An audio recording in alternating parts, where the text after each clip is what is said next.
ጋር ምንም አይነት ኮንታክት እንዳታረጊ ብሎኛል። አዶናይ እና የአዶናይ ማናጀር ቅዱስ። የኔ ፐርሰናሊቲ አይደለም እዚህ ፐብሊክ ላይ ወጥቼ ከቅርብ ጊዜ ወዲህ ተወዳጅነትን ያገኘችው በቲክቶክ ስሟ ሉና ወይም ቲቲ ወይም ደግሞ ለአብሪ ሞተርስ ማስታወቂያ ሲሰራላቸው እብጥ በሚል ሙዚቃ ተወዳጅነትን ያገኘችው እቺ እንስት እንግዲህ በሀበባ ቤት ገብታ ቅሬታ አሰምታለች። ጉዳዩም ከአዶናይ ጋር የተያያዘ ነው ማለት ከማስታወቂያ ስራዎች ጋር በተያያዘ በመኪና ጉዳይ ሆኖ ግን የአዶናይ ስም የጠራችበት ጉዳይ አለ። እሱን ጉዳይ እስቲ ላስደምጣችሁ። ሰላም ዩቲዩብ ቻናል ቤተሰቦቻችን ሰላምታችን በያላችሁበት ድረሳችሁ። ወቅታዊ መረጃዎችን የምታገኙበት የዩቲዩብ ቻናል ላይ ነው። አብራችሁን ቆዩ። አብሪ ሞተርስ ቻሌንጅ አዘጋጀ። የ1 ሚሊዮን ብር 1 ሚሊዮን ብር ቻሌንጅ አዘጋጀ። እሺ ያ ከዛ በኋላ ተወዳደርኩኝ። እኔም ገባሁ። ቻሌንጁ ምን ነበር? ቻሌንጁ ቪዲዮ መስራት ነው። ቪዲዮ መስራት ሪኳየርመንቱ ምንድን ነው? ክሬቲቭ የሆነ ግን በቃ በኮንተንታችሁ ፉድ ሪቪው የምትሰሩ ከሆነ እንደዛ እየበላችሁም እየደነሳችሁም ብቻ በኮንተንታችሁ ነው የተባለው። በኮንተንታችሁ እና 1 ሚሊዮን ቪዲዮ ስሩ። እንደዛ ነው የተባለው። እሺ ታዲያ ውሳኔ ከዛ በኋላ ሰራሁኝ።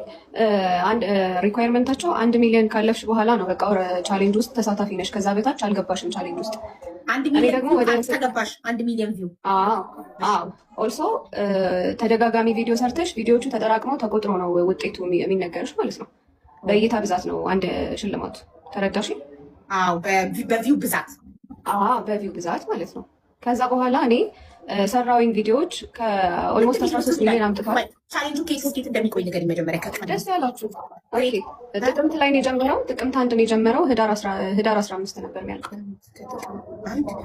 ህዳር 15 ከዛ በኋላ ለህዳር 20 ተራዘመ። አንዱ ከ15 ነበረ ለህዳር 20 ተራዘመ። ለሶስተኛ ጊዜ ሊያራዝሙት ሲሉ እኔ ኦፊሳቸው ሄጄ ለማናገር ሞከርኩኝ። ምክንያቱም እኔም ሆነ ሌሎች የተወዳደሩ ልጆች እየተራዘመ ቀን እየተንጓተተ መጣ ማለት ነው። ቢሮ ሄድኩኝ፣ አዋራኋቸው። ከዛ በኋላ ቪውን አዩት ምናምን እንዳሸነፍኩኝ ነገሩኝ ማለት ነው። እንዳሸነፍኩኝ ነገሩኝ። ሴሪሞኒው በዚህ በ3 በ4 ቀን ውስጥ ይዘጋጃል አሉኝ ማለት ነው። ከዛ በኋላ አልተዘጋጀም። ኦልሶ ለሶስተኛ ጊዜ ያራዘሙበትን ቪዲዮ ፖስት አድርገው ነበረ። አጥፉት ብያቸው ነበረ። በነጋታው ምናምን ነገር አጠፉት። ግን ስቲል ቻሌንጁ ተቋርጣ አልቋልም አላሉም፣ አሸንፋለችም አላሉም፣ ምንም አላሉም። በቃ ሴሪሞኒውን እንጠብቅ ነው ያሉት ማለት ነው። ሴሪሞኒው እየተጠበቀ ነው፣ አልተዘጋጀም። ስደውል ቆይ እንደዚህ ማለት የተለያየ ምክንያት ይሰጡኛል። መኪና አልገባም፣ መሸለም አንችልም፣ ፍቃድ የለንም፣ ብቻ ብዙ ነገር ይሉኛል ማለት ነው። እና እዛ ጋ የማየው ነገር ደስ አላለኝም። እኔ በጣም መጠየቅ ጀመርኩኝ። ኦልሞስት ወር ጠብቄያለሁ ማሏሾች ማለት ነው። ግን ምንም እያደረጉ አይደለም። ቻሌንጁም አልቆመም፣ እየቀጠለ ነው። ሰው የሚሰራውን ቪዲዮ ሪፖስት እያደረጉ ነው። አልቋልም ምንም ብለው ውሳኔ አልሰጡም ማለት ነው። ከዛ በኋላ አሸንፈሻል ብለው እየተጠባበቅኩኝ እያለ ሴሪሞኒውን መሀል ላይ አሮን ነው አቡዬ፣ እዚህ ጋር ሰዎች አንዳንድ ሶሻል ሚዲያ ኢንፍሉዌንሰሮች አሉና ሜንሽን ማድረግ ካለብኝ ሜንሽን አደርጋለሁ። ምክንያቱም እዚህ ጋር ማንንም መፍራት አልፈልግም። ቻሌንጁ ህዝብ ፊት ነው አናውንስ የተደረገው። ስለዚህ ህዝብ ፊት ነው የማወራው። አዶናይ ቻሌንጁን አናውንስ አድርጎታል። ይሄ ጉዳይ በደንብ ይመለከተዋል። ኢቨን ከባለቤቷ ጋር ምንም አይነት ኮንታክት እንዳታረጊ ብሎኛል። አዶናይ እና የአዶናይ ማናጀር ቅዱስ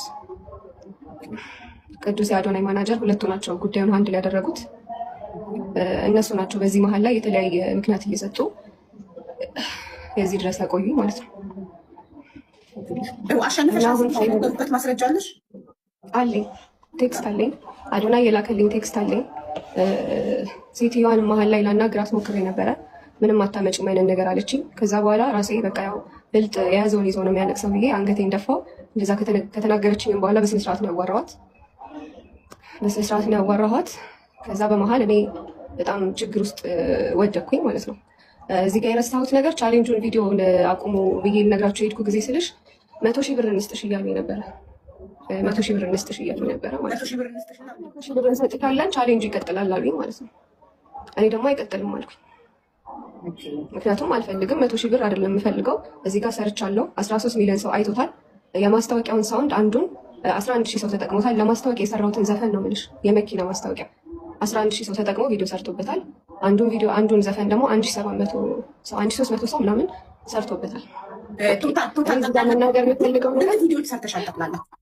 ስድስት ቪዲዮ በስድስት ቪዲዮ ስንት ቪው ቶታል አመጣሽ? 13 ሚሊዮን እርግጠኛ ሆኜ 12.8 ወይ 12 ሚሊዮን 13 ሚሊዮን ሶሪ። ኦኬ። ስለዚህ በስድስት ቪዲዮ 13 ሚሊዮን በአንድ ወር ከ20 ቀን ውስጥ አመጣሽ አንቺ ለድርጅቱ። እሺ፣ ድርጅቱ ቻሌንጁን ሲያዘጋጅ የ1 ሚሊዮን ብር ቻሌንጅ ነበረ ያዘጋጀው ያልሽው። 1 ሚሊዮን ብር መኪና አለ እንዴ? መኪና አለ በ1 ሚሊዮን ብር? ኖ መኪና የለም። አክቹሊ እንዴት ነው በባንክ ብድር በፐርሰንት ምናምን ነው የሚሸጠው መኪናው። 1 ሚሊዮን ብር አይደለም። አንቺ ቃል ማለት ቻሌንጁን ሲያወጡ 1 ሚሊዮን ብር ካሽ እንሸልማለን ነው ወይንስ መኪና ካሽ በስርዓት መኪና የመሸለም ላይሰንስ ፍቃድ የለንም መኪና የመሸለም ምናምን የሚሉት አይደለም። እንደዛ አይደለም ያልኩሽ። ሽልማቱ ለምን አይደረግም ስላቸው አብሪ ሞተርስ መኪና የሚያስገባው መኪና አለ እሱን ጠብቂ ይሉኛል ያልኩሽ። ከዛ በኋላ ደግሞ የሽልማት ፍቃድ ለአንቺ የምንሸልምበት ፍቃድ የለንም ነው እያሉኝ ያሉት። አላውቅም። ሌላ ሶስተኛ ነገር ደግሞ ለብዙዎቻችሁ ግርታን እንዳይፈጥር ይቺ ሴት ማናት የሚለው ላሳያችሁ። ይቺ ሴት የሰራችሁ ሙዚቃ በርካቶቻችሁ ታውቁታላችሁ። ላስደምጣችሁ። ድቢለ ብሮ ኤፒክ ኤፒክ ኤፒክ ኤፒክ ኤፒክ ሞታርገው ኤፒክ ኤፒክ ኤፒክ ሰማሆይ የሚወራውን ወሬ እኔ ሀብታም ሎኖ እድል ተጠቅሜ እንዴት ቆያ ብጥበል መጀመሪያ ኤፒክ ኤፒክ ኤፒክ ሀገር ውስጥ ተገጥሞ ያለቀለትን ኤሌክትሪክ መኪና ላበሬኗ ሆነ ቆይ ብሊስ ያለ ቅድመ ክፍያ ነው በስማ እናሳ እንዲ ኤፒክ ኤፒክ ኤፒክ ኤፒክ ሞታርገው ኤፒክ ኤፒክ ቆይ ግን ማን ነው እንዲህ የሚያንበሻብሸ? አብሪ ቢዝነስ ድሩፕ ይባላሉ። ለእኔ ብቻ መስሎ ነው? ለወጣቶች፣ ለሴቶች፣ ለታክሲ ማህበራትም ጭምር ነው ይህ ድል የመጣው። አንተም ተጠቀመ እና ደግሞ በኢምፖርት ኤክስፖርት በሕክምናና መኪና በማስመጣት 18 ዓመት ልምድ አላቸው። እና ይህ ማስታወቂያ ካሰሯት በኋላ ነው እንግዲህ ይህ ሁሉ ነገር የመጣው። ታዲያ ቢሮአቸው ስትሄድ 100,000 ብር እንስጥሽ ብለዋት ነበረ። እምቢ ብላ ነው አሁን ክስ ላይ ደረሰችው ማለት ነው። ከራሷ አንደበት ደግሞ ላስደምጣችሁ። የኔ ፐርሰናሊቲ አይደለም እዚህ ፐብሊክ ላይ ወጥቼ ሰው ፊት ቆሜ እንደዚህ ልናገር ይቅርና በቃ አሮን ነው። በአካል ካገኛችሁ ራሱ በጣም አይናፋር ነኝ። ንግግር ራሱ በስነስርዓት አልችልም እና አሁን እዚህ ወጥቼ እንደዚህ በማውራቴ በጣም ይደበረኝ። ግን ከስር ሆነው አታክ የሚያደርጓችሁ ሰዎች ከባለቤቶች ውጭ በጣም ስታዩቸው ታዝናላችሁ ነው። አንድ አይነት ሲቹዌሽን ላይ ያለ ነው። እኔ አሁን ለምሳሌ አንድ ቲክቶከር የሚሰራውን ስራ በስርዓት አንደርስታንድ አደርጋለሁ። ምክንያቱም እኔም እለፋለሁ፣ እንዴት እንደሚሰሩ አውቃለሁኝ በስርዓት ማለት ነው። እና በጣም በቃ ይሄ እንደዚህ ክፉ አይደለሁም ለሰው፣ እግዚአብሔርን ነው የምላችሁ። በቃ አንደርስታንድ አደርጋለሁ ሰውን። ኢቨን በማያገባኝ የገባው መጎዳ ሰው ነኝ ኢን ላይፍ ማለት ነው። እና ከስር ሆኖ እንደዚህ የሚያደርጓችሁን ሰዎች ብታዩ አብረው ማለት ከካምፓኒው በላይ ከስር ያሉት ሰዎች ሞራል ይነካሉ። በጣም በጣም ማለት ነው ከምላችሁ በላይ። እና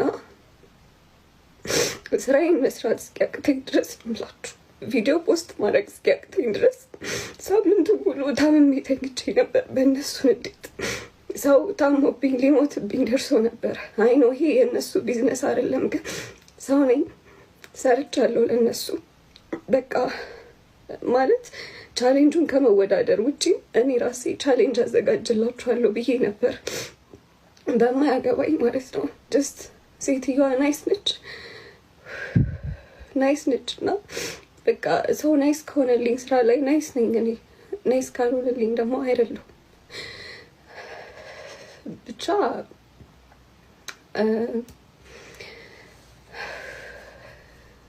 በጣም በዚህ ጊዜያቶች ውስጥ ያሳለፍኳቸው ሞመንቶች ሳስብ ያመኛል ነው።